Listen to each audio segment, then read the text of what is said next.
Since doing videos on Valvoline Restore and Protect and how it stopped blow-by on my 2017 Honda Accord, I've gotten loads of engagement, comments and testimonials for this oil, but some comments have also expressed counterclaims. One particular comment that caught my attention said that Pennzoil Platinum would also do the same cleaning and even better. Well, we're in luck, because in pure coincidence I had put Pennzoil Platinum in a used car that I got recently which had blow-by at baseline, and I'm happy to report that Pennzoil Platinum also reduced blow-by in this car, and here's how that happened. Now let's get this.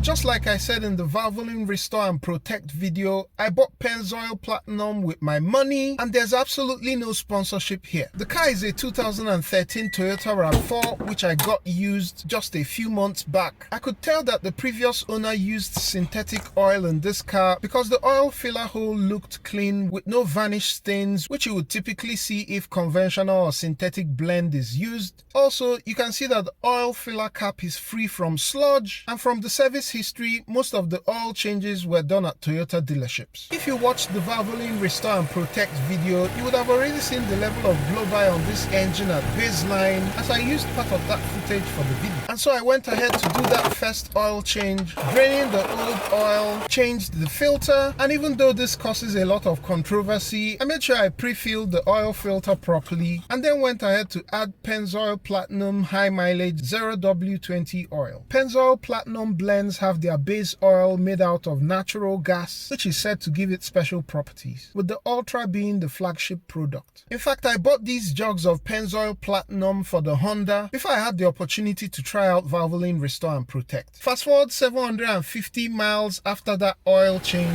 and here's what blow-by now looks like on this engine compared to the baseline. You can clearly see that there's less blow-by in the after, as the oil cap is much quieter, not bobbing as much as it did in the before. And just to note that I'm yet to clean or replace the PCV valve on this engine, and I'm happy I hadn't done so, because that could have become a confounder for the lessened blow-by that we're seeing. Although it's the high mileage blend of this oil that I used, I'm inclined to think that the range of Pennzoil Platinum products would also make an attempt at reducing blow-by caused by sticking or stock piston rings, since if you look at this chart comparing the different blends, Pennzoil clearly states that the three different blends possess the same effectiveness when it comes to ensuring cleaner pistons. The only exception, as marked in the footnote, is the Euro formulation of Pennzoil Platinum, and this goes to show that not all full synthetic oils will clean pistons. By the way, this sequence 3IH testing is the same test that Valvoline referenced as the basis of its claim for cleaning piston grooves and landing. I still think that Valvoline Restore and Protect does a much better job at cleaning and freeing up stock piston rings. I say this because the blow-by I had on the Honda was actually worse than the one on this Toyota, and Restore and Protect got there quicker in my opinion. However, it's good to know that those who can't lay their hands on Valvoline Restore and Protect may be able to get the Pennzoil Platinum blends or formulation if you suspect you have sticking or stock piston rings. Links to the products are in the description if you want to check it out. You can also watch the Valvoline Restore and Protect series if you haven't seen that already. Hope this has been helpful. Catch you on the next one. Peace!